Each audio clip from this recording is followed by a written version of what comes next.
ಬೇಲೂರು ತಾಲೂಕು ಮಲೆನಾಡು ಭಾಗದ ಅರಳಿ ಹೋಬಳಿ ವ್ಯಾಪ್ತಿಯ ಮಲಸವರ ಗ್ರಾಮದಲ್ಲಿ ಕಳೆದ ರಾತ್ರಿ ಆನೆಗಳ ಹಿಂಡೊಂದು ನುಗ್ಗಿ ಗ್ರಾಮದಲ್ಲಿ ಓಡಾಡಿದ ಘಟನೆ ಆತಂಕಕ್ಕೆ ಕಾರಣವಾಗಿದೆ.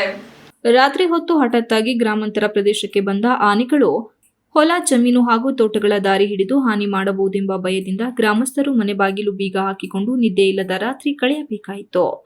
ಪ್ರತಿ ರಾತ್ರಿ ಆನೆಗಳ ಚಲನವಲನ ಹೆಚ್ಚುತ್ತಿದೆ. ಹೊಲದಲ್ಲಿ ಬೆಳೆದಿರುವ ಬೆಳೆಗಳು ನಾಶವಾಗುವ ಪರಿಸ್ಥಿತಿ ಬಂದಿದೆ. ಅರಣ್ಯ ಇಲಾಖೆ ತಕ್ಷಣ ಕ್ರಮ ಕೈಗೊಂಡು ಆನೆಗಳನ್ನು ಹಿಮ್ಮೆಟ್ಟಿಸದಿದ್ದರೆ ಗ್ರಾಮಸ್ಥರಿಗೆ ಬದುಕು ಕಷ್ಟವಾಗುತ್ತದೆ ಎಂದು ಸ್ಥಳೀಯ ರೈತರು ಆಕ್ರೋಶ ವ್ಯಕ್ತಪಡಿಸಿದರು.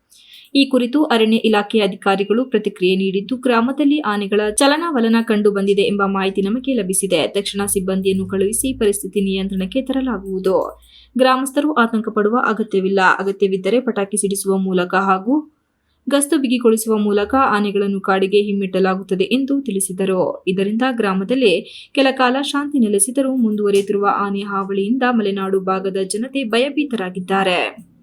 Ganesh, TV 46 news Kannada, Belur.